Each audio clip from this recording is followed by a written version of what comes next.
Pues vamos a empezar, hermanos, si les parece bien, antes de que se nos haga más tarde. Pues bienvenidos. Vamos a tener dos alabanzas, hermanos. Vamos a hacer una oración y comenzamos ya con nuestra actividad. Él con amor en la cruz, la muerte venció. Tu luz en las tinieblas resplandece. Dios nos envió a su Hijo Cristo, Él nos salvó, paz y perdón, vive y murió por mis pecados, vacía está la tumba porque Él murió. Porque Él vive, triunfaré mañana. Porque Él vive, ya no hay temor. Porque yo sé que el futuro es suyo. La silla está en la tumba porque Él murió.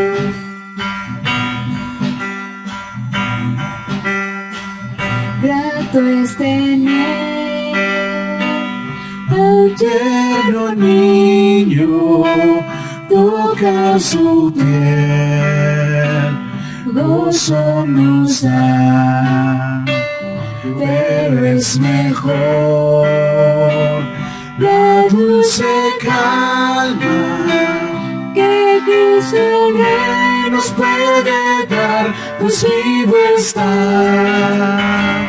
Porque Él vive, triunfaré mañana. Porque Él vive, ya no hay temor. Porque yo sé que el futuro es suyo. La vida vale más y más solo por Él.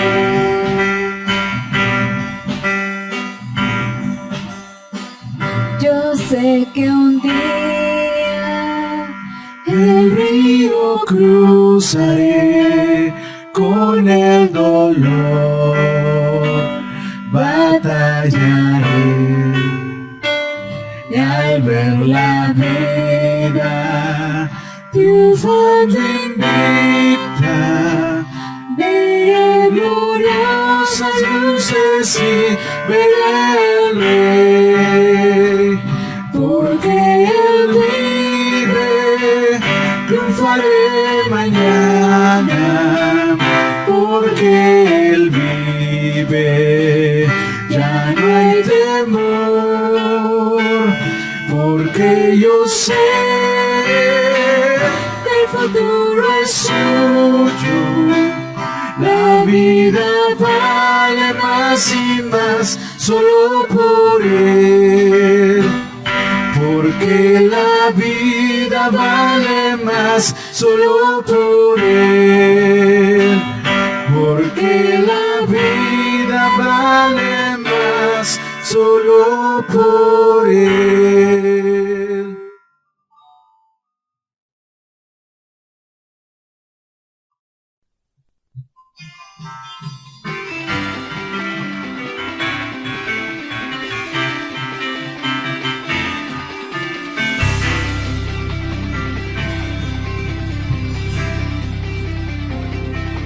Cuán hermoso eres, Jesús, son tus palabras, es tu amor.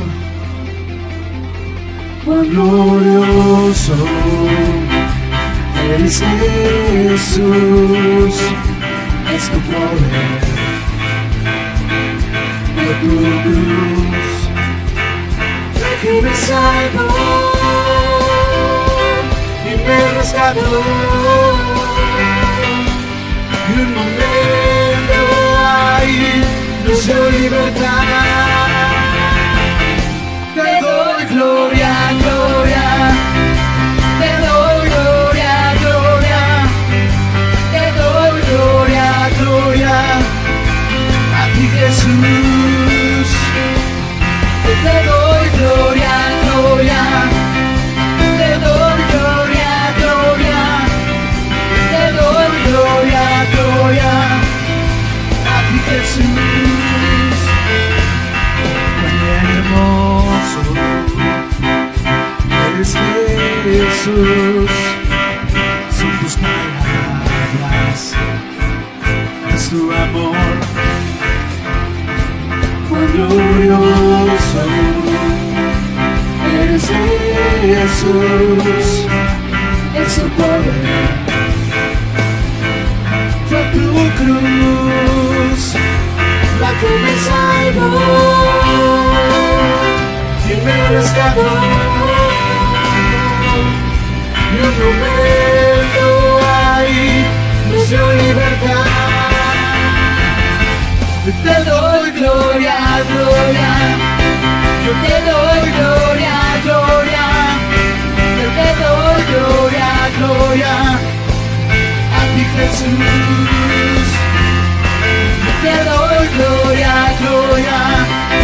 Yo te doy gloria, gloria. Yo te doy gloria, gloria. A ti Jesús. Con una corona de espinos te hiciste rey por siempre. Con una corona de espinos te hiciste rey por siempre. Con una corona de espinos te hiciste rey por siempre. Con una corona de espinos te hiciste rey por siempre. Te doy gloria, gloria. Te doy gloria, gloria. Yo te doy gloria, gloria. A ti Jesús. Yo te doy gloria, gloria. Te doy gloria, gloria. Te doy gloria, gloria. A ti Jesús. Yo te doy gloria, gloria. Yo te doy gloria, gloria. Yo te doy gloria, gloria. A ti Jesús. Yo te doy gloria, gloria. Te doy gloria, gloria. Yo te doy gloria, gloria. A ti Jesús.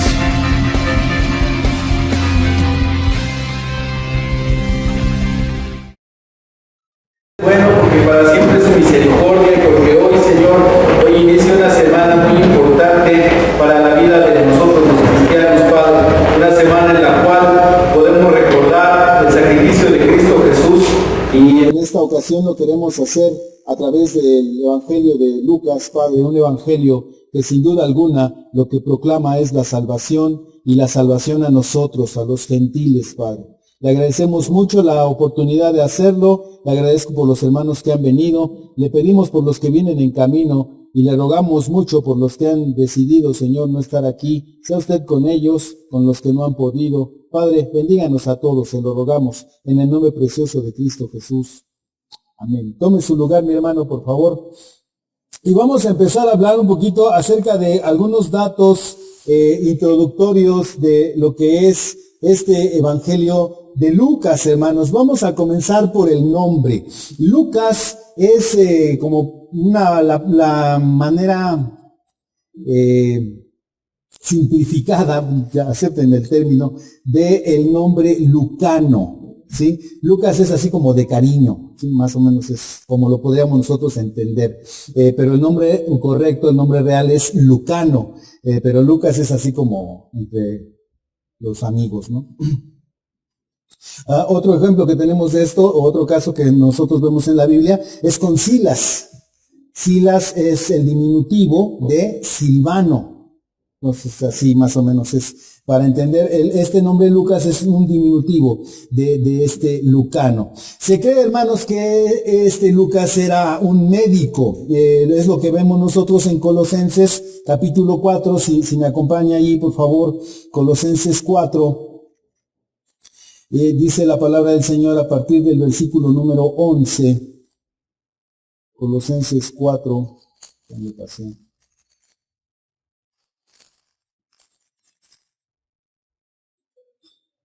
11 dice, y Jesús, llamado justo, que son los únicos de la circuncisión que me ayudan en el reino de Dios y han sido para mí un consuelo. Os saluda Epafras, el cual es uno de vosotros, siervo de Cristo, siempre rogando encarecidamente por vosotros en sus oraciones, para que estéis firmes y perfectos y completos en todo lo que Dios quiere, porque de él doy testimonio de que tiene gran solicitud por vosotros y por los que están en la Odisea y los que están en Hierápolis.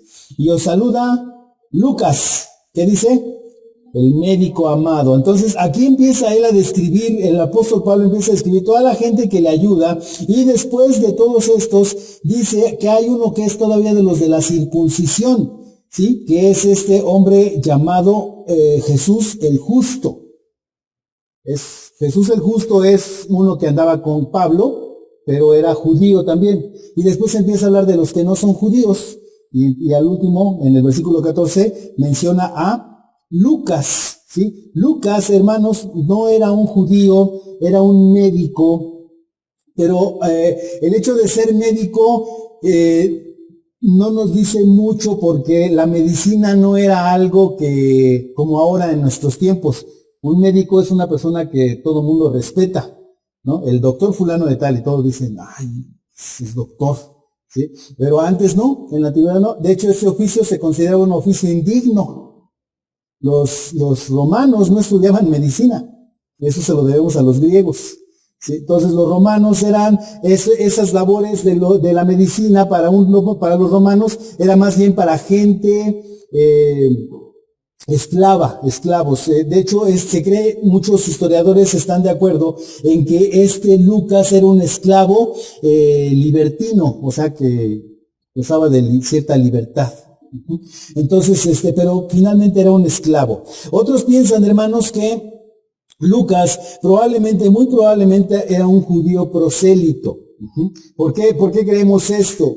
Ahí en Hechos 21, se acusa a Pablo de haber metido gentiles al templo. Hechos 21, el versículo número 17, dice, y cuando llegamos a Jerusalén, ¿llegamos quiénes? Pablo, ¿y quién más? Porque aquí, ¿quién escribió Hechos?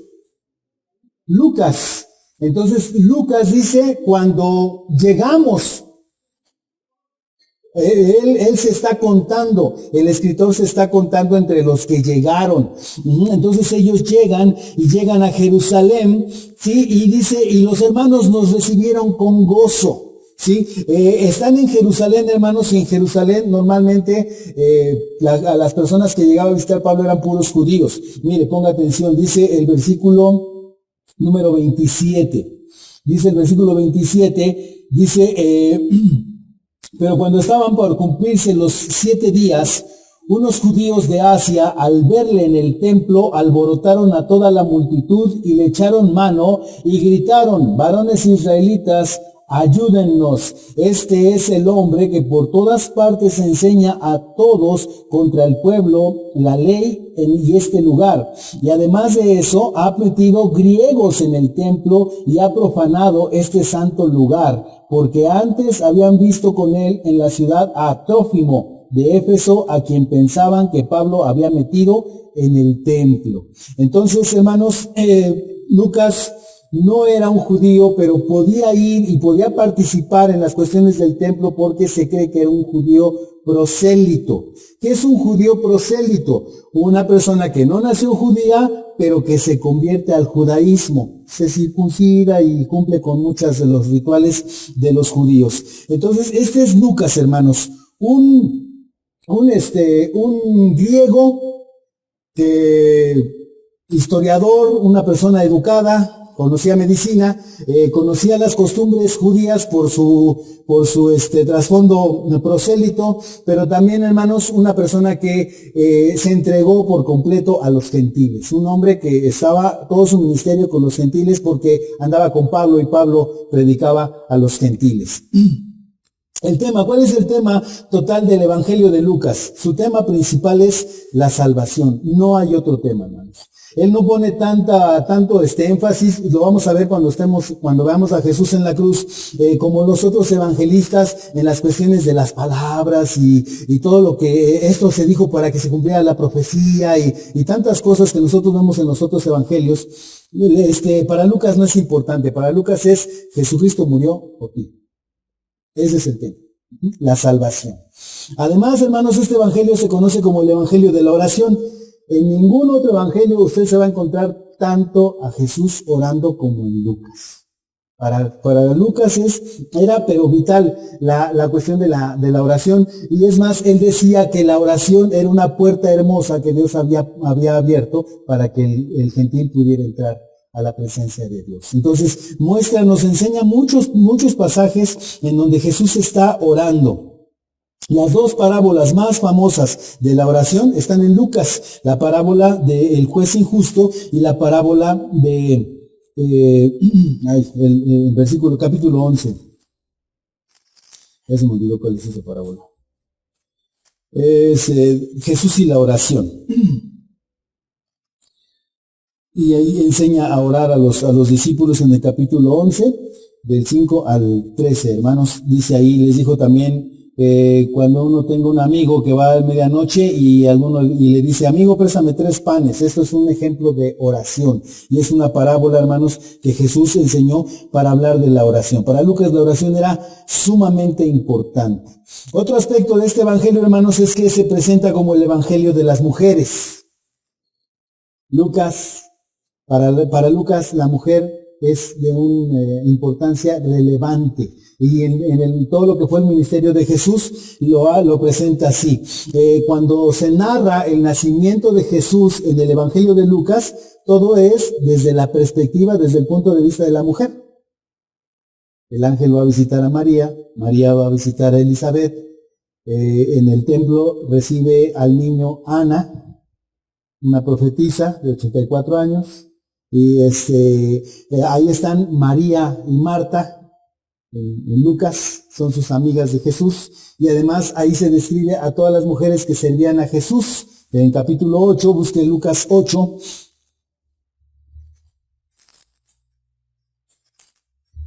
¿Ya lo encontró? Y ahí dice el subtítulo, las mujeres que sirven a Jesús. Dice la Biblia, versículo número 1, aconteció después que Jesús iba por todas las ciudades, por todas las aldeas, ¿y qué iba haciendo, hermanos? Predicando y anunciando el reino de Dios. El evangelio del reino de Dios, pues dice, y los 12 iban con él, y algunas mujeres que habían sido sanadas de espíritus malos, de enfermedades, María, que se llamaba Magdalena, de la cual habían salido 7 demonios, Juana, la mujer de un hombre llamado Chuza, que era el intendente de Herodes, Susana y otras muchas mujeres que le servían con su lana. Le daban de su dinero a Jesús. Entonces, para Lucas todo esto es impactante y conocemos este evangelio como el evangelio de las mujeres. Muchas mujeres, de hecho, María Magdalena es una persona muy importante aquí en el evangelio. Es la que entra a la tumba y bueno, hace varias cosas esta señora. La vamos a ver después. También, hermanos, es un evangelio musical. Los grandes cantos que nosotros conocemos, los cristianos hasta la fecha, están allí en Lucas. Se cree que son 5, yo puse 3, hermanos. Es el Magnificat, El Benedictus y el Nunc Dimittis es una profecía de un hombre llamado Simeón, que están en Lucas. No hay más música en los otros evangelios, no existe mucha música en el Nuevo Testamento más que en Lucas. Lucas le gustaba la música y pone allí estas alabanzas del Señor. Bueno, pues eso es como dato introductorio nada más. Y abra su Biblia por favor en Lucas 19, mi hermano. Lucas 19. Y vamos a empezar con el versículo número 28, que es la entrada a Jerusalén. El 19 comienza con una historia de un hombre llamado Zaqueo. Este hombre vivía en Jericó. Jericó estaba ya de camino para Jerusalén. Entre Jericó y Jerusalén más o menos hay 30 kilómetros, hermanos, de distancia. Entonces está ya de camino para allá y hace una parada en Jericó y tiene este encuentro con Zaqueo. Y entrando a la casa de Zaqueo, la Biblia dice que este hombre se emocionó mucho de que Jesús le dijera: voy a ir a tu casa. ¿Sí? Entonces él bajó rápido, hizo una fiesta así. Ya ve que hay gente que organiza fiestas así, ¿no? Rápido. ¿Sí? Entonces a este era uno de esos. Entonces en lo que fue corriendo para su casa, le iba avisando a todo el mundo: mañana fiesta en mi casa. Si hubiera sido mexicano hubiera hecho fiesta en tu casa, pero él le dijo: fiesta en mi casa, los espero. Y rápido, y llegó muchísima gente a la casa de Zaqueo, hermanos. Tanta gente llegó que llegaron ahí también a personas a las cuales él había defraudado, personas a las cuales él se había portado mal con ellos, ¿sí? Pero pues como dicen que a la gorra ni quien le corra, llegaron todos allí, llegaron a la casa de Zaqueo, hermanos. Y entonces yo quisiera que viéramos alguna cuestión aquí importante que nos va a enseñar algo de este evangelio. Dice la Biblia: cuando Jesús llegó a aquel lugar, mirando hacia arriba, le vio, es versículo 5, y le dijo: Zaqueo, date prisa, desciende, porque hoy es necesario que yo pose en tu casa. Entonces él descendió a prisa y le recibió gozoso, dice la Biblia. Al ver esto, todos murmuraban diciendo que había entrado a posar con un hombre pecador. Entonces Zaqueo, puesto en pie, dijo: Señor, he aquí que la mitad de mis bienes yo se los doy. ¿A quiénes, hermanos? A los pobres. Sí, entonces él empieza a repartir la mitad de sus bienes. La Biblia no nos dice, pero pues se cree que era un hombre bastante rico, porque dio la mitad a los pobres y con la otra mitad, fíjese lo que hizo.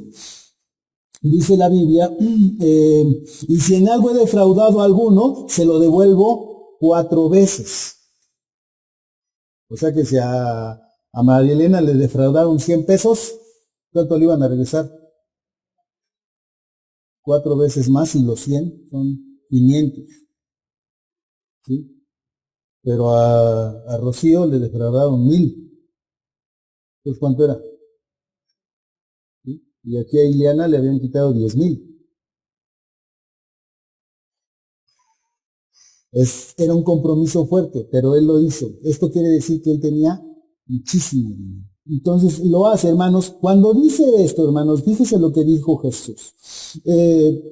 Jesús solamente: voy a ir a tu casa, pero cuando están en la casa durante la fiesta, no habla Jesús hasta este momento. Versículo número 9. Dice: Jesús le dijo: hoy ha venido, ¿qué cosa, hermanos? Ok, ¿por qué llegó la salvación? ¿Porque entró Jesús? No. Cuando llegó Jesús, la Biblia dice, todos murmuraban. Entonces Jesús llevó problemas. ¿Sí? ¿En qué consistía la salvación? Ok, ¿y eso cómo se llama en una sola palabra? Arrepentimiento. La salvación, según Lucas, hermanos, viene por el arrepentimiento. Entonces, esto empieza él a manifestar, hermanos, y empieza a hablar. Después viene la parábola de las 10 minas, que es una parábola, hermanos, que nos habla acerca de las personas que recibieron de Dios, recibieron de su Señor algún dinero, y que trabajaron, otras no trabajaron, y entonces cuando se encuentra el que no trabajó, dice la Biblia, versículo número 20, vino otro diciendo: Señor, he aquí que tu mina, aquí está tu mina, la cual he tenido guardada en un pañuelo, porque tuve miedo de ti, por cuanto eres un hombre severo, que tomas lo que no pusiste y ciegas lo que no sembraste. Entonces él le dijo: mal siervo, por tu propia boca te juzgo. Sabías que yo era un hombre severo, que tomo lo que no puse y que ciego lo que no sembré. ¿Por qué, pues, no pusiste mi dinero en el banco para que al volver yo lo hubiera recibido con los intereses? Y dijo a los que estaban presentes, quitadle la mina y dadle al que tiene 10 minas. Y ellos dijeron, Señor, ya tiene 10 minas. Pues yo os digo que el que tiene se le dará, mas al que no tiene, aún lo que tiene se le quitará. Y también a aquellos mis enemigos que no querían que yo reinase sobre ellos, traedlos acá. ¿Y qué dice, hermanos? Decapitadlos, dice, enfrente de mí.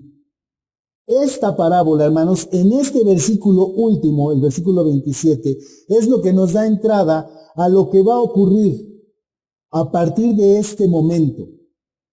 Porque Jesús vino a los judíos y vino para salvarlos, pero ellos no quisieron que Él reinara con ellos o Él reinara sobre ellos. ¿Sí? Y entonces aquí es una condenación porque después de esto, de la entrada triunfal y de la muerte de Jesús, que fue más o menos en el año 35, 34 para algunos, para los más así, más exigentes, año 33.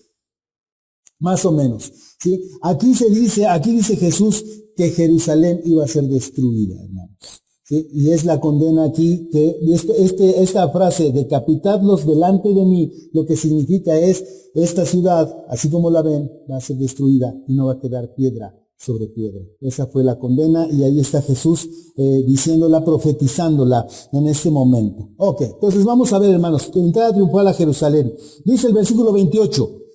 Dicho esto, ¿qué dice, hermanos? Iba adelante. ¿Cómo que iba adelante?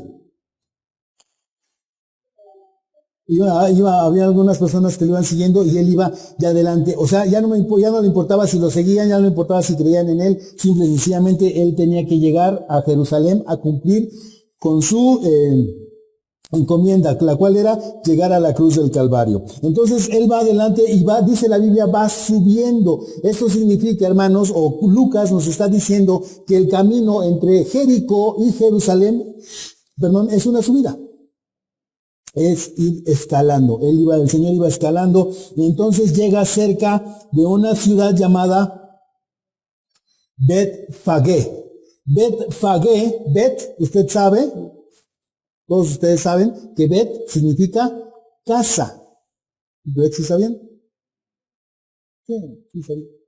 Ya se le había olvidado. Entonces, Bet significa casa. Por eso cuando hablamos de Bet-El, significa la casa de Dios. Bet-Fagé significa casa de higos. Y hay otra ciudad ahí que se nombra, que es la ciudad de Bet-Ania. ¿Sí? Ok, Bet-Ania, aquí hay mucha confusión. ¿Qué significa Bet-Ania? ¿Quién vivía ahí en Bet-Ania?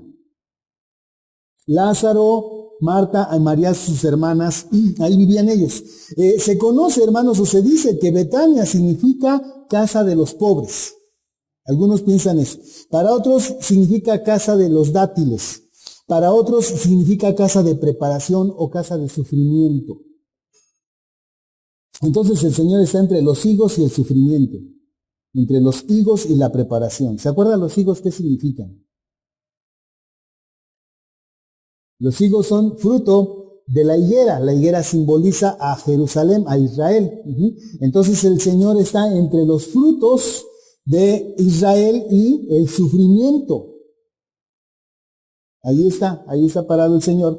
Y entonces dice la Biblia, versículo número 29, estando ahí entre Betfage y Betania, al monte que se llama de los Olivos, envió a 2 de sus discípulos y les dijo, vayan a la aldea de enfrente, muy probablemente Betfage.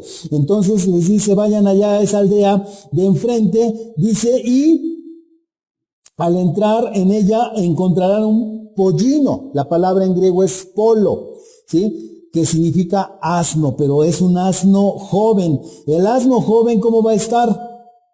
Va a estar atado, ¿sí? En el cual ningún hombre lo ha montado. Esto quiere decir que estaba indómito, no lo habían domado, ¿sí? Entonces, le dicen, desátenlo y tráiganlo. ¿Sí? Versículo número 31. Y si alguien les pregunta, ¿por qué lo desatáis? Les responderéis, porque el Señor lo necesita. Esto nos habla, hermanos, de que el Señor lo que hizo fue que todo esto ya tenía una preparación. No fue algo así, una ocurrencia, algo, ¿cómo se llama esto? Improvisado, no. El Señor ya había preparado todo esto y la palabra clave para que les permitieran llevarse el pollino era: el Señor lo necesita. Ya había quedado así con el dueño. Dice la Biblia, versículo número 32, fueron los que habían sido enviados y encontraron como les dijo. Y cuando desataron el pollino, sus dueños les dijeron, ¿por qué desatáis al pollino? Ellos dijeron, porque el Señor lo necesita. Y ya no hubo más objeción. Versículo 35, lo trajeron a Jesús y habiendo echado sus mantos sobre el pollino, subieron a Jesús encima. Y a su paso tendían mantos por él. Esta cuestión de los mantos por él, alguien que nos busque por favor, Segundo de Reyes, capítulo 9, versículo número 13. Segundo de Reyes 9, 13.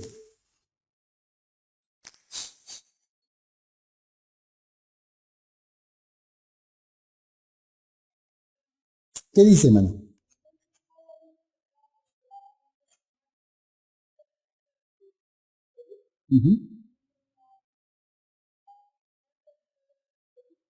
Entonces, ¿qué significa esto de poner los mantos? ¿Mandé? Lo estaban reconociendo como su rey. Esa es la costumbre que ellos tenían, que los judíos tenían, reconocer a Jesucristo como su rey. Y entonces ellos ponen estos mantos, hermanos. Y entonces Jesús, cuando empieza a entrar con este pollino, él es reconocido ya como un rey enviado por Dios, hermanos, como un rey ungido por el Señor, un rey que vendría a liberarlos, es lo que van a decir ellos después, ¿sí? Entonces, reconociendo a Jesús como rey, hermanos, esto es sumamente importante. ¿Quiénes están haciendo esto? Dice la Biblia, versículo número 37, cuando llegaba ya cerca de la bajada del monte de los olivos, toda la multitud de los discípulos, gozándose, comenzó a alabar a Dios y a Dios a grandes voces por todas las maravillas que, ¿qué, hermanos? Que habían visto. Entonces todos estos que estaban siguiendo a Jesús, hermano, todas estas personas, dice ahí, sus discípulos, ¿sí? ¿Cuántos eran los discípulos? ¿Cuántos?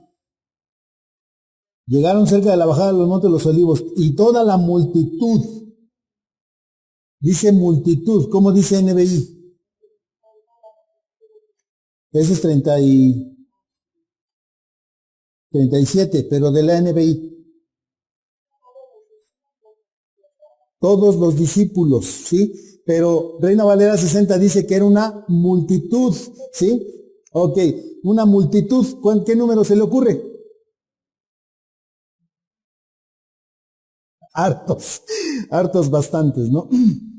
Era mucha gente. Los 12 eran los apóstoles. El Señor tenía discípulos y de los discípulos designó a 12 apóstoles. Eso es lo que vemos en Lucas 6. Pero eran muchísimos los discípulos, muchísima gente que le seguía. ¿Por qué le seguían? Dice Lucas, por las maravillas que ellos habían visto. Entonces, ¿qué maravillas habían visto, hermanos? Pues alimentó a una multitud, también sanó personas, el Señor resucitó a Lázaro. Ese evento de la resurrección de Lázaro fue sumamente importante. Entonces ellos, al ver que resucitaba a Lázaro, pues viene el rey, vamos a hacer una guerra en contra de los romanos, los vamos a quitar ya de aquí. Entonces nos conviene este rey, porque si tú te mueres en la guerra, ¿qué va a hacer Jesús? Te va a resucitar. Entonces no va a haber problema. Por esas maravillas lo declaran rey, hermanos. Entonces Jesús entra y dice el versículo número 38, la aclamaban, dice, a grandes voces, diciendo, ¿cómo decían? Bendito el Rey que viene en el nombre del Señor. Paz en el cielo y gloria en las alturas. Ahí en este versículo 38 usted debe tener una marquita en su Biblia. ¿Qué dice? Salmo 118, 26. Vamos al Salmo 118. No vaya a perder Lucas porque ya ve que nos costó trabajo encontrarlo. Salmo 118. Vamos a ver el versículo 26, hermanos. Salmo 118, 26. ¿Qué dice? Ajá.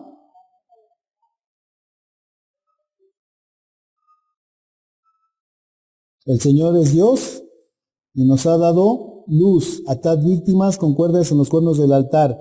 Mi Dios eres tú, te alabaré, Dios mío, te exaltaré. Alabad al Señor porque Él es bueno, porque para siempre es su misericordia. Entonces, todo esto es un canto, hermanos. El Salmo 118 es un canto, dice allí, una acción de gracias porque, ahí en el subtítulo del 100, por la salvación recibida de Dios. Entonces, fíjese cómo todo lo va hilando Lucas para la salvación. Está hablando de salvación, ese es su tema. Y entonces pone esta cita del Salmo 118, versículo 26, y se pone, bendito el que viene en el nombre del Señor. Pero ¿cómo dijo Lucas? No, la frase completa, dice, el versículo es el versículo número 38. Bendito el Rey que viene, pero acá dice en el Salmo, bendito el que viene, y le quita el título de Rey. Está diferente. Lo que nosotros estamos viendo entonces en Lucas es una interpretación del Salmo. Lucas, hermanos, muy probablemente no tenía acceso a los originales. Él no leía hebreo, él leía griego. Entonces se compró su copia del Salmo 118, pero en griego, que era la copia de la Septuaginta. Y en la Septuaginta, en una traducción del hebreo al griego, ¿sí?, había muchos detalles que cambiaron. Como por ejemplo que aquí ellos dijeron, bendito el Rey que viene, pero en el hebreo no decía el Rey que viene. Entonces significa que están aquí interpretando. Y ellos interpretan, hermanos, bendito el Rey que viene en el nombre del Señor. Regresemos a Lucas, versículo 38, el Rey que viene en el nombre del Señor. Dice, paz en el cielo y gloria en las alturas. ¿Eso dónde lo oyó en Lucas usted, hermano? Ajá. En el nacimiento de Jesús, cuando el ángel se le aparece a unos hombres llamados dos pastores, ¿sí? Ahí en Lucas 2.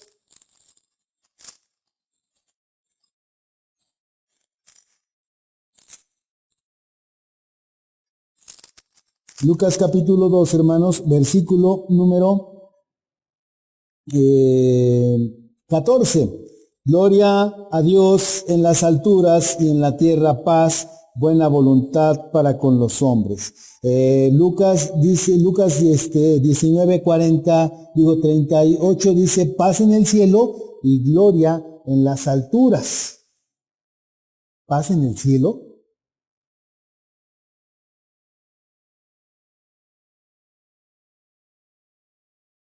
¿Cómo que paz en el cielo? ¿Que no había paz en el cielo y la guerra está aquí abajo? Entonces, ¿qué pasó, hermano?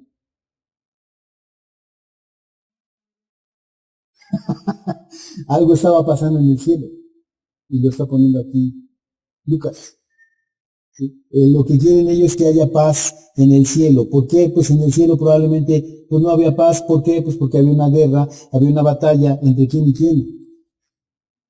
Entre Dios y Satanás probablemente. Entonces, él estaba viendo ya la agitación, Lucas está viendo una agitación muy tremenda, o está entendiendo que hay una agitación muy tremenda entre los poderes celestiales. ¿Sí? Y entonces él dice, paz en el cielo y gloria en las alturas. Versículo 39. Este extraño canto, hermanos, que la gente estaba gritando, bendito el Rey que viene en el nombre del Señor, paz en el cielo y gloria en las alturas, dice que molestó un poquito, como que incomodó un poco, dice, versículo 39, a algunos de los fariseos. ¿Cómo? que estaban entre esta gente. ¿Qué gente estaba siguiendo a Jesús?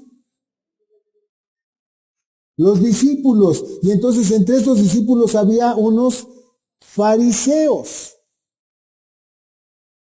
Fíjese ya todo lo que había avanzado el ministerio de Jesucristo. Ya Jesucristo había ganado inclusive a algunos de los que más lo atacaban, que eran los fariseos. Ya estaban siguiéndolo ahí entre todos ellos, y viene esta multitud, y entonces estos fariseos, pues, no les pareció mucho el canto que estaba, entonando la gente, pues era la plebe, el vulgo, era la prole, ¿no? Entonces, así como que estos no saben, y más, yo creo que más les llamó la atención esta cuestión de la paz en el cielo, ¿sí? Paz en el cielo y la gloria en las alturas, así como que, así no va, el canto así no va, estos ni se lo saben. Porque es que luego cuando están dirigiendo la alabanza, te equivocas cantando y como que te regañan, ¿no? Como que te quedan volviendo así. Entonces estos le dijeron, no, Señor. Dice, Maestro, reprende a tus discípulos. Entonces en ese momento, cuando tus discípulos, quiere decir que ellos se retrajeron. Ya no somos de estos. En este momento firmamos nuestra renuncia al club de seguidores de Jesucristo.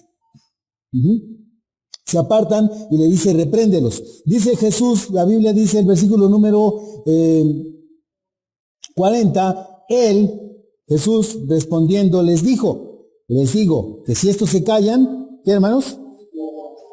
Muy probablemente, hermanos, esta cuestión es una cita de Habacuc 2:11. Alguien que busque, por favor, Habacuc 2:11.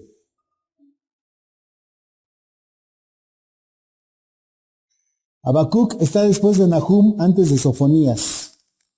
¿Sí? 2:11, ¿qué dice?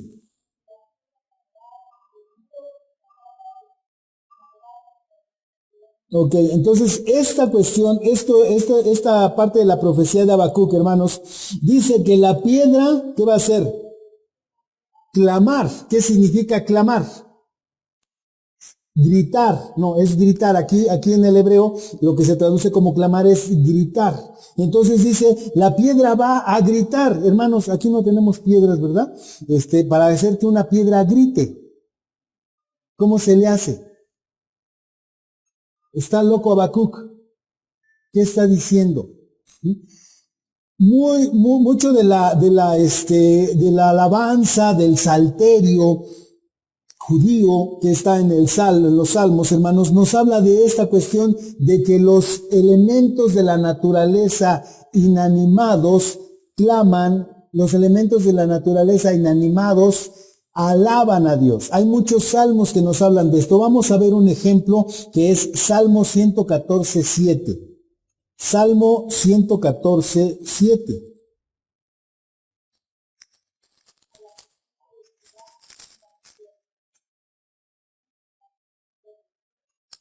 Okay, entonces, a la presencia de Dios, ¿qué hace la tierra, mis hermanos? Tiembla. La tierra es un elemento inanimado de la creación de Dios, tiembla, va a temblar. Entonces, hermanos, es lo que nos está diciendo. Alguien que busque Isaías 55:12.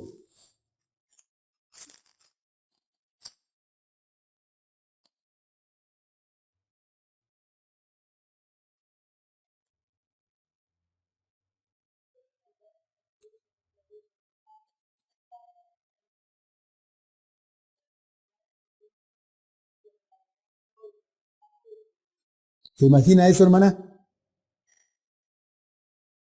Las montañas y las colinas prorrumpiendo, dice su versión, prorrumpirán, ¿sí? En Reina Valera 60 dice, levantarán canción delante de nosotros, dice, y cuando hagan esto, ¿qué es lo que va a pasar también los árboles? ¿Qué van a hacer? Los árboles aplaudiendo. ¿Se imaginan los árboles aplaudiendo, mi hermano? Darán palmadas. Esto quiere decir que va a haber un temblor, va a haber una sacudida de la tierra, hermanos, como dice el Salmo 114, cuando venga el Señor o cuando se manifieste Dios. ¿Qué pasó cuando murió Jesús? Según Mateo. Tembló. ¿Y qué pasó con las piedras? Mateo 27:51. 51. Se partieron, Olivia, es correcto. 51.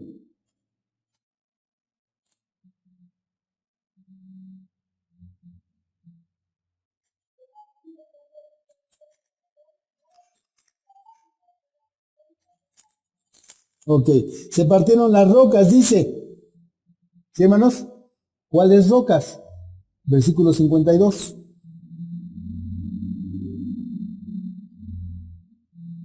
Y muchos cuerpos de santos que habían dormido, ¿qué dice? Se levantaron. ¿Y aquí se levantaron los muertos? ¿The Walking Dead? ¿El ataque zombie? Exacto. ¿Sí? Cuando dice Jesús, si estos se callan, las piedras, ¿sí? También es otra profecía. Porque esos que le estaban aclamando, que le estaban gritando, bendito, bendito, cuando lo estaban crucificando, ¿qué gritaban? Maldito, maldito, porque es maldito es que el que muere colgado en un madero. Entonces llegó un momento en que estos se callaron y fue necesario que las piedras hablaran. Esto es todo lo que está diciendo aquí Lucas, hermanos. Nos está hablando de este evento tan tremendo de que nos narró Mateo y que es el único del cual habla. Vamos a seguir con Lucas 19, hermanos. Dice entonces el versículo número 40, Jesús dijo, les digo que si estos callan, las piedras clamarán. Versículo 41, cuando llegó cerca de la ciudad, al verla, ¿qué hizo Jesús, hermanos? Lloró por ella, lloró, Reina Valera 60 dice, sobre ella. ¿Por qué el llanto de Jesús, hermanos? Dice el versículo número 42, dice, dijo, oh, si tú también conocieses a lo menos en este tu día lo que es para ti, para tu paz, mas ahora está encubierto de tus ojos, porque vendrán días sobre ti cuando tus enemigos te rodearán con vallado y te sitiarán y por todas partes te estrecharán y te derribarán a tierra y a tus hijos dentro de ti y no dejarán de ti piedra sobre piedra por cuanto no conociste el tiempo de tu visitación.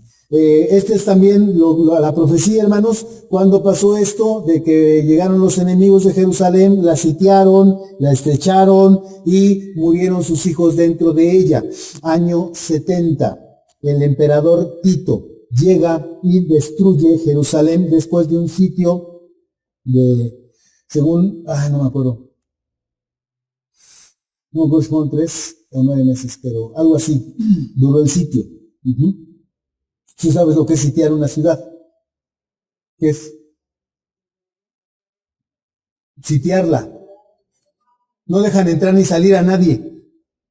Está el ejército alrededor de la ciudad, ¿sí? Jerusalén más o menos, ¿cuántos kilómetros tenía Jerusalén? Era un área más o menos de unos 30 kilómetros aproximadamente. Estaba toda bardeada. Más o menos, no me acuerdo bien, pero creo que sí. Y la entrada daba al oriente, donde salía el sol, para acá.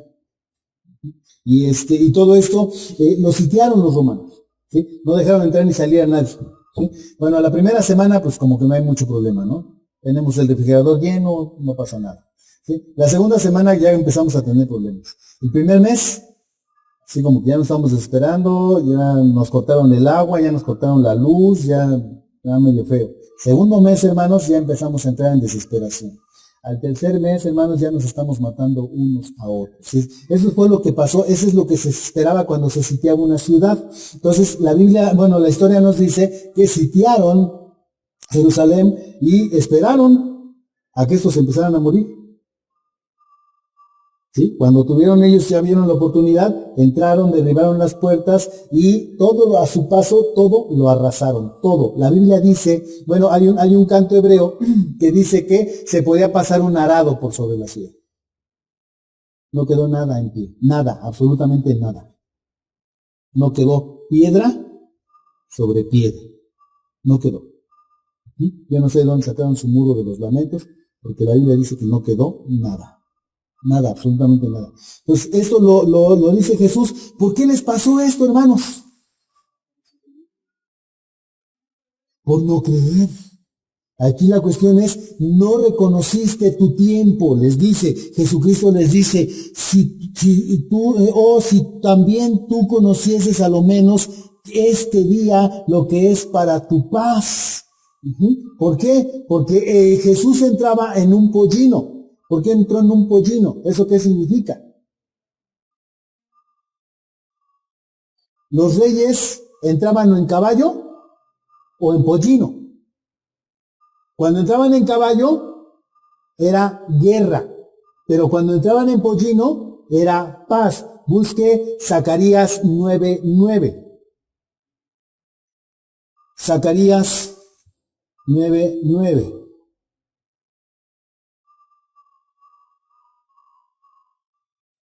¿Alguien lo tiene? ¿Sí?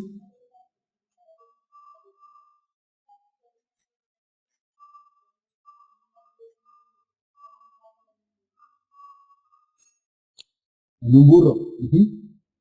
Entonces llega Jesús en este pollino, o en este polo, o en este burro joven, y se mete, y ahí está la profecía, hermanos. Y le dice a Jerusalén que, alégrate, ¿sí? Y la verdad es que se estaban alegrando, porque los discípulos estaban gritando, bendito. Pero después, ¿qué pasó? Los fariseos dijeron, diles que se callen. ¿Sí? Como que les empezó a entrar pena ajena. Dijeron, diles que se callen. ¿Sí? Y ahí, hermanos, ahí se corta todo esto. Nótelo usted. En el Evangelio se cortó. Jesús les dijo, si estos se callan, las piedras hablarán. Y después se para y empieza a llorar por la incredulidad mostrada por estos fariseos que venían con él y que de repente dijeron, mejor que se callen. Entonces, la incredulidad es lo que va a venir a destruir Jerusalén, hermanos. Regrésese a Lucas. Y la condena de Jesús es, no reconociste lo que era tu día para tu paz. Pero ahora está encubierto de tus ojos porque vendrán sobre ti días cuando venga tu enemigo y te rodee y entonces serás derribada hasta la tierra. Tú y tus hijos, le dice el Señor. Y entonces esto provoca llanto en Jesús, hermanos. Nosotros vemos solamente 2 ocasiones a Jesús llorar. Solamente en 2. Esta de Lucas. ¿En dónde? En Juan 11:38 me parece. Juan 11:38.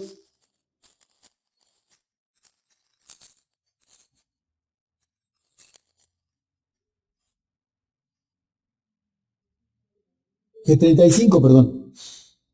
11:35. ¿Qué dice 11:35 de Juan, hermanos? ¿Qué dice? Es el versículo más corto de toda la Biblia. ¿Sí? Así se conoce. Juan 11:35, el versículo más corto de toda la Biblia. ¿Sí? Pero también es el versículo más significativo de toda la Biblia. ¿Sí? Yo no sé, hermanos, si usted se puede imaginar a Dios llorando. Dios llorando. Las abuelas nos decían que cuando llovía mucho era porque Dios estaba llorando. Eso nos decían las abuelas. ¿Sí? Pero ¿por qué llora Dios? ¿Cómo un ser que tiene todo bajo su control, absolutamente todo bajo su control, soberano por sobre todas las cosas, grande, inconmovible, Dios, ¿por qué llora? Por la incredulidad. ¿Sí? Ahora que vino el hermano Garrett, nos estaba platicando, ¿verdad?, a mi esposa y a mí, de un hombre que, una eminencia, un ingeniero, pero no, tremendo, este hombre muy estudioso, sabía muchas cosas, muy inteligente. Garrett lo conoció, le compartió el Evangelio y él le interesaba y durante muchos años él asistía a sus pláticas del hermano y hasta que finalmente algún día no sé qué le dijo y este hombre dobló rodilla y aceptó a Cristo y comenzó a llorar porque él dice, ¿sabes qué me duele mucho? Me duele mucho que no sé si mi Padre está en el cielo Yo sé que él le hablaron del evangelio, pero no sé si él lo recibió. No sé qué pasó. Y Garrett le dijo algo que me dejó así. Me dice, yo tampoco sé qué pasó. Pero lo que sí sé es que si tú llegas al cielo y no está tu Padre, Dios estará llorando contigo.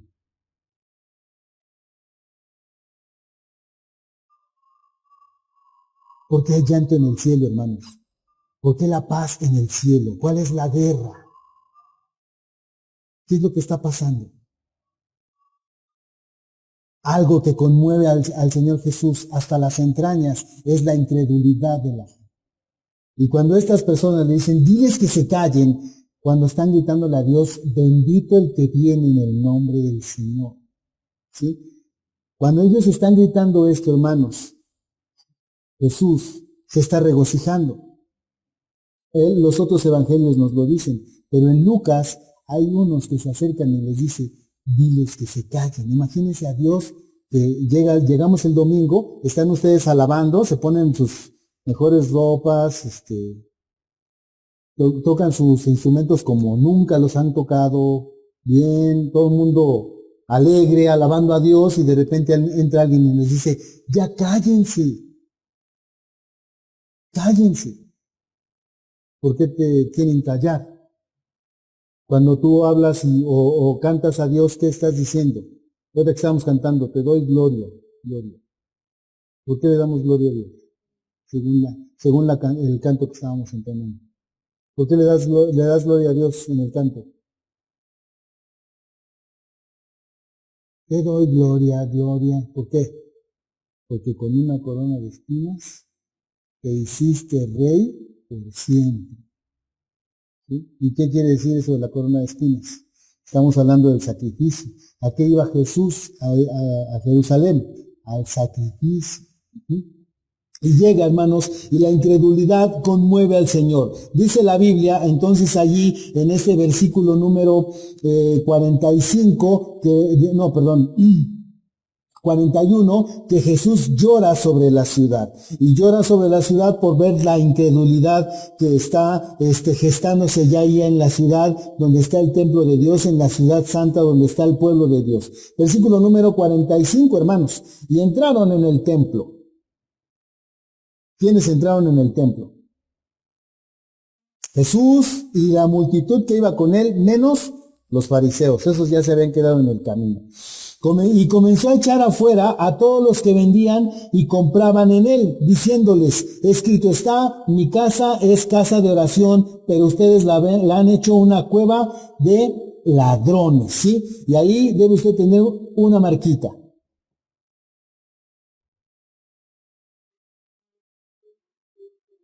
¿Jeremías qué? 7:11. ¿Qué dice Jeremías 7:11?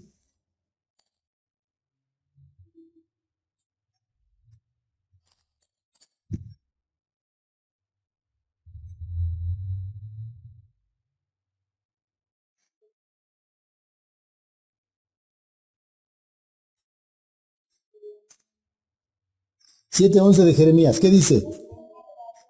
Sí.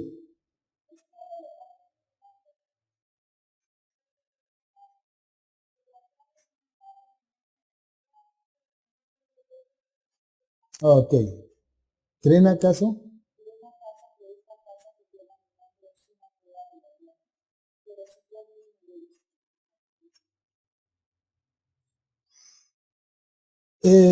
Jeremías, hermanos, no sé si usted sepa, Jeremías es uno de los profetas antes del exilio, preexílicos, ¿sí? Y Jeremías, todo su ministerio de Jeremías, lo único que hacía Jeremías era advertirles que se arrepintieran, porque si no, iban a venir a conquistarlos y iban a destruir su templo. Y les dijo, van a venir, nos van a sitiar, van a destruir todo. Y Jeremías, según las palabras de Jeremías, hermanos, Jeremías decía, y no va a quedar piedra sobre piedra. Igual que ¿quién? Igual que Jesús ahorita lo que estamos viendo. Era la misma advertencia, ¿sí? Y Jeremías, entre todas las cosas que les dijo a los del templo que estaban usando la casa de Dios como una cueva de ladrones. ¿Habían cambiado las cosas? Jeremías vivió en el año 700 antes de Cristo, 750 y algo, antes de Cristo. Y en 700 años las cosas no habían cambiado nada, hermano, nada. ¿Sí? Jesús murió hace 2000 años casi. ¿Han cambiado las cosas? ¿Por qué no cambian las cosas, hermanos? ¿De quién? Ahorita de nosotros, ¿sí? Los cristianos. ¿Sí? ¿Por qué tarda tanto Jesús en venir? Él dijo, voy a venir por ustedes. ¿Y por qué no viene? Pedro dice, porque Dios es paciente. Fíjese que con los judíos fueron 700 años, nada más. Con nosotros ya llevamos 2000. Bueno, en esta cadena de televisión Enlace empezaron una campaña de evangelización. Y esta campaña va a durar 3 años. Comenzó en el año 2015.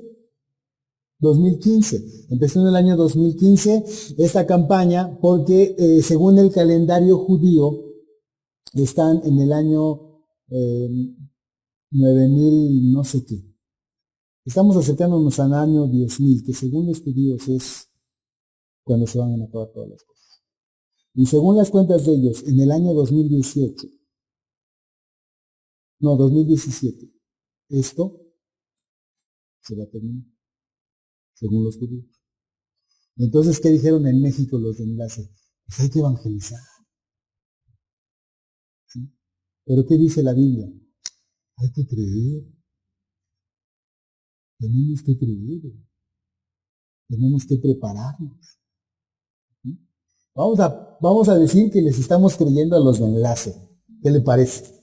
¿Sí? Entonces tenemos lo que resta de este año y el que viene, ¿para qué? Para crecer, para creer.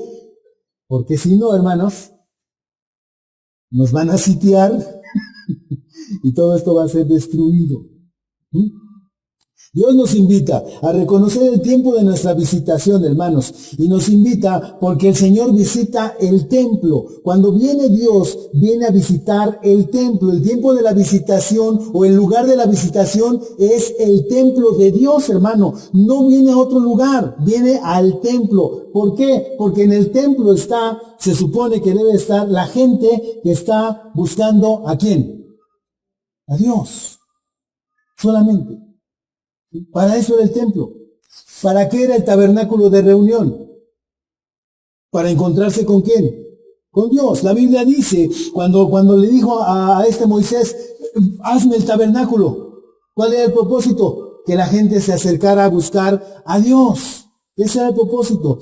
Ahora se quedó el tabernáculo, hicieron el templo, Salomón hizo el templo. ¿Para qué? Para que todos los que vengan aquí y te pidan, tú los escuches. Es lo que dijo Salomón. Si te piden algo, que tú se los des. Eso se lo dijo Salomón a Dios. El templo era el lugar, el del encuentro, escúcheme bien, entre Dios y el hombre. Eso significaba el templo. Bueno, fue destruido, ¿no? Nos dijo usted, hermana, en el año 70 por Tito, ¿no? Fue lo que nos dijo. Sí, bueno. Entonces, ¿cuál templo va a venir a buscar el Señor? ¿El de Dios con nosotros? ¿Cuál? Entonces va a venir Jesús y va a visitar mi corazón. Y en esa visitación en mi corazón, el Señor, ¿qué quiere encontrar? Jesús llegó al templo, dice la Biblia, y empezó a echar fuera a todos los que vendían y compraban en él y les dijo, escrito está, mi casa es casa de oración, pero ustedes la han hecho una cueva de ladrones. ¿Sí? Y los empezó a echar fuera a los que compraban y vendían.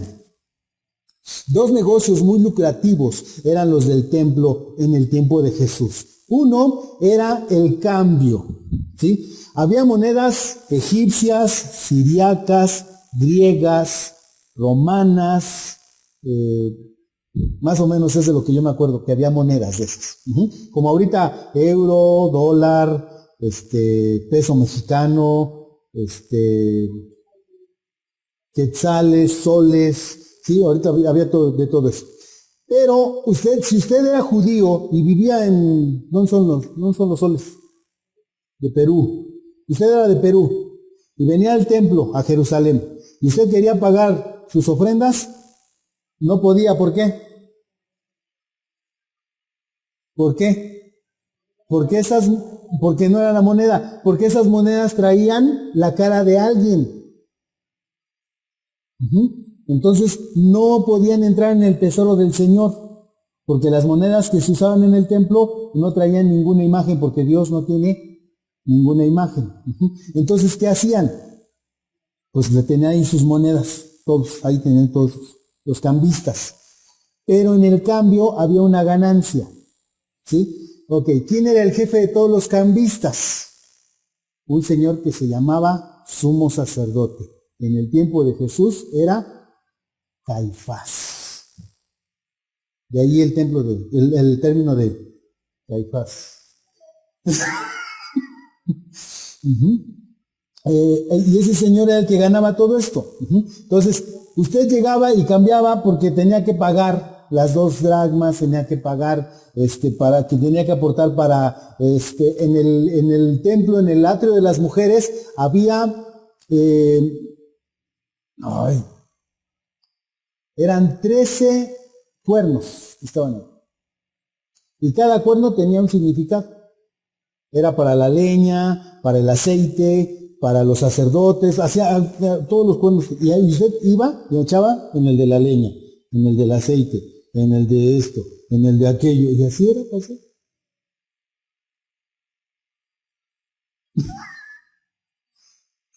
Y todos los judíos lo tenían que hacer así. Todos. De hecho, Jesús, cuando habla de la ofrenda de la viuda, está en ese momento, ahí está en ese lugar. Y la viuda escoge uno de los 13 y echa sus 2 blancas. Pero ahí están en ese momento y están en ese lugar. Entonces, hermanos, se tenía que cambiar la moneda, no podía entrar cualquier moneda. Los judíos, bien buena onda, le cambiaban a uno sus monedas, pero había una comisión ahí. Ok, se hacía esto. El segundo negocio lucrativo era los animales. La mayoría de los judíos ya no se dedicaban ni a la agricultura ni a la crianza de animales. Ya todos eran negociantes en otras cosas. Entonces lo que empezaban a hacer, hermanos, era que si usted iba a ofrecer 2 tórtolas, ¿sí? ¿Cuánto pueden valer 2 tórtolas? 10 pesos.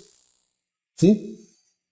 Y voy llegando a Jerusalén y veo el puesto de las tórtolas. Ahí está el tortolero, ¿no? Y le digo, ¿sabes qué? Pues véndeme 2 tórtolas.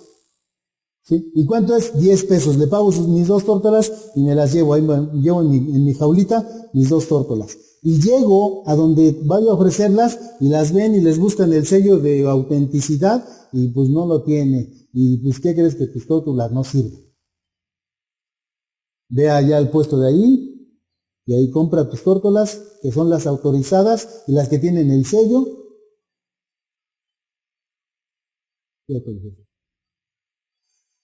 Y vas y las compras, pero cuestan 19 veces más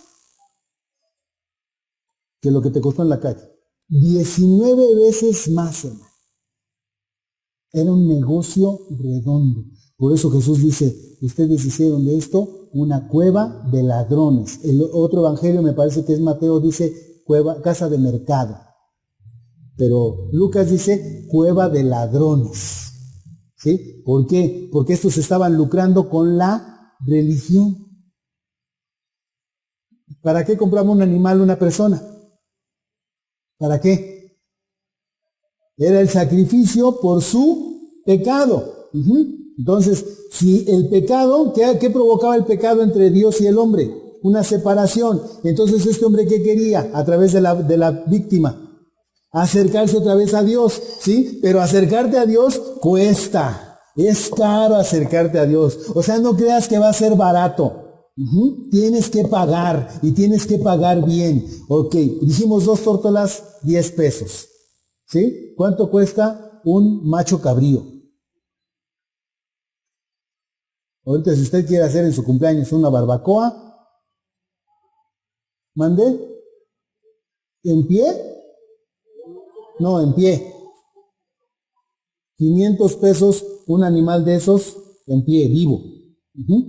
Porque lo tiene que llevar vivo, no lo va a llevar en barbacoa, hermano. No. Ay, más, yo creo, sí, yo también creo que más. Pero vamos a ponerle 1,000 pesos, ¿sí? Ok.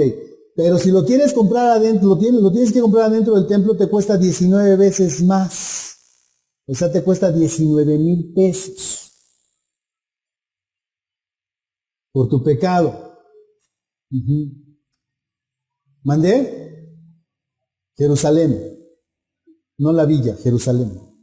¿Sí? Entonces, esta era la cuestión, hermanos. Y cuando entra Jesús y ve esta situación, él dice, según lo que dice Lucas, que es una casa de ladrones, una cueva de ladrones. ¿Sí? Pero Lucas nunca nos dice que volcó mesas, ni que les pegó a los que estaban allí.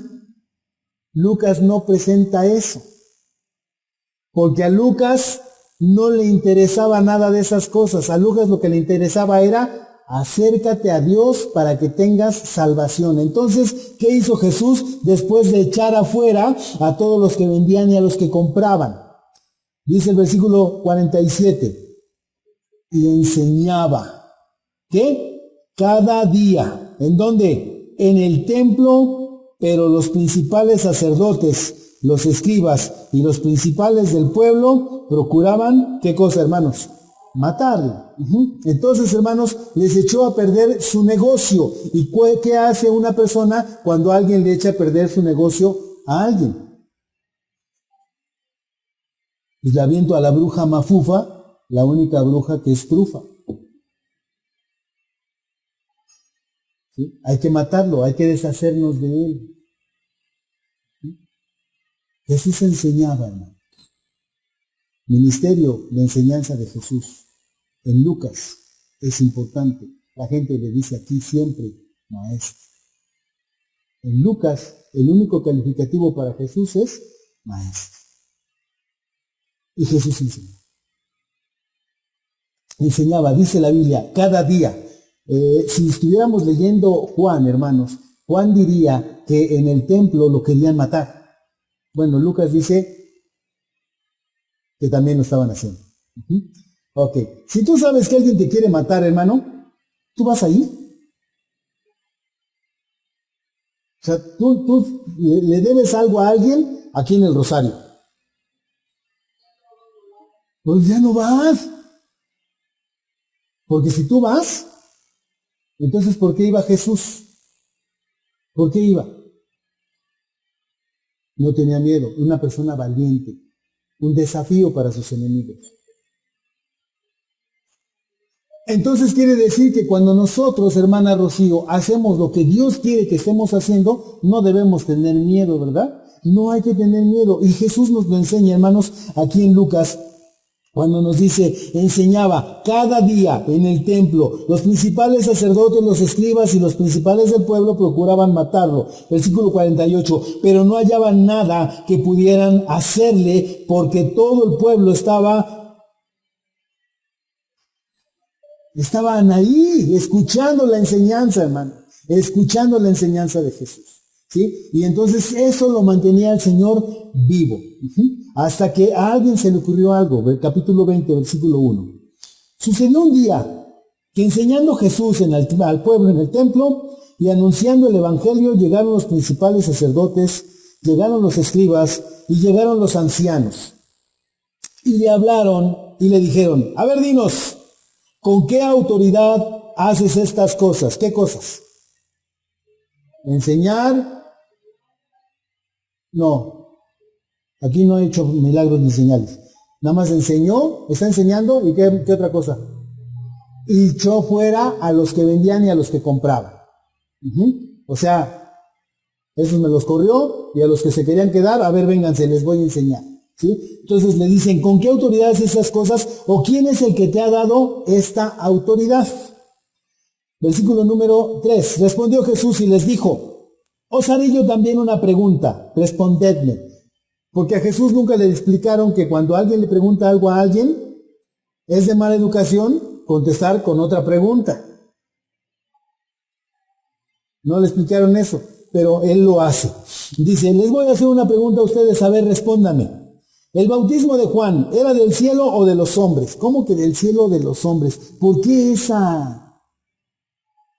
Lo que hace Jesús, esto de echar fuera a los que compran y venden, esto de estar enseñando, ¿es del cielo o de los hombres? Es el punto aquí.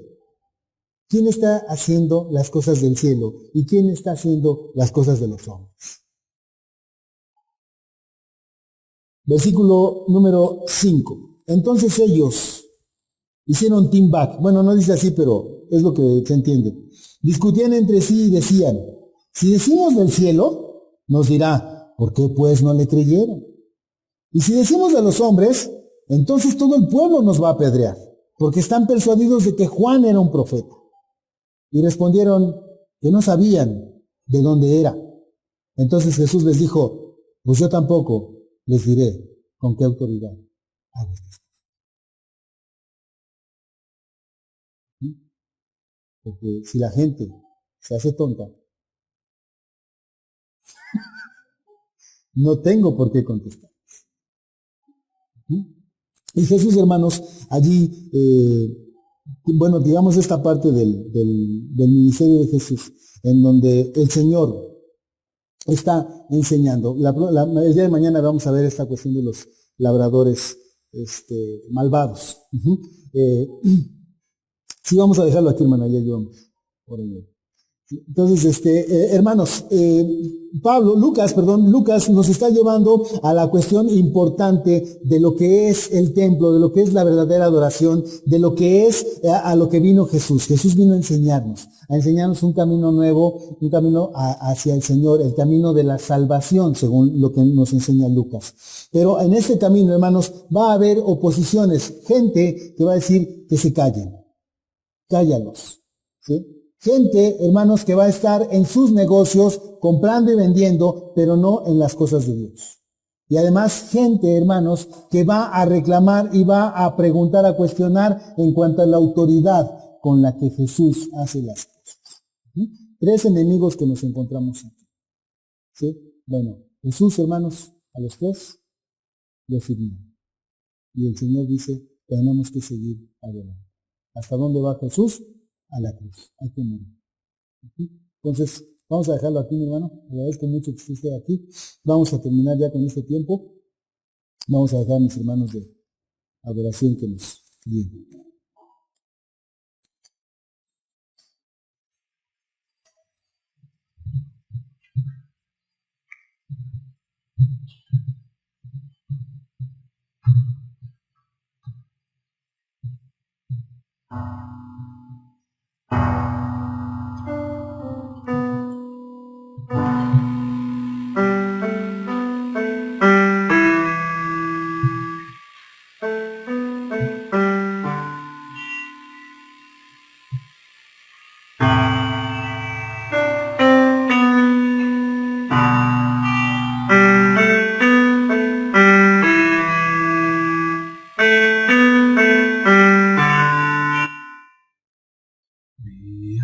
Estaba rota y herida, pero tu gracia la restauró.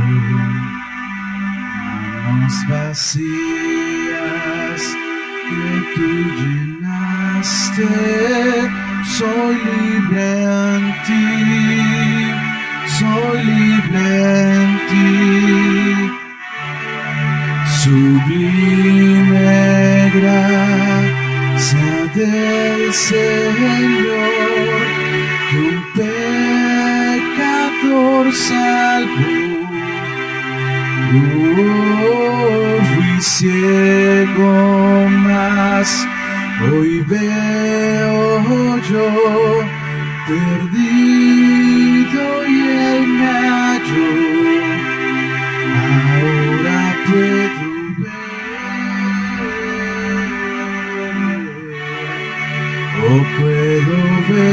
tus ojos de amor, quebrantado fue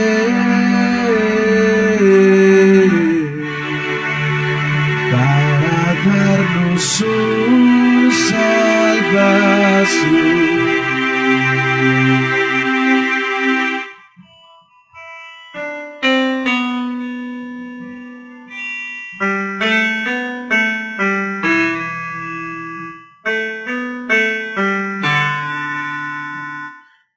No me juzgas por mis fracasos, tú me aceptas tal como soy. Como vasija para mostrar tu gloria en mi voz. Sublime gracia del Señor, que un pecador salvó. Fui ciego, mas hoy veo yo, perdido y Él me halló. Ahora puedo ver, puedo ver sus ojos de amor, quebrantado fue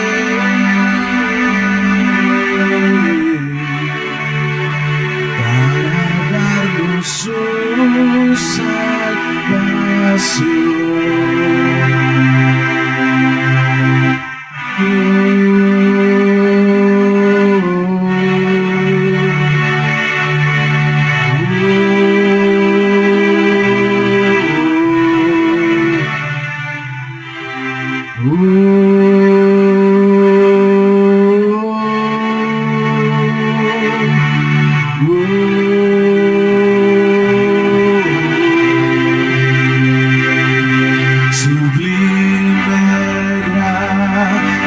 del Señor, que un pecador salvó. Fui ciego, mas hoy veo yo,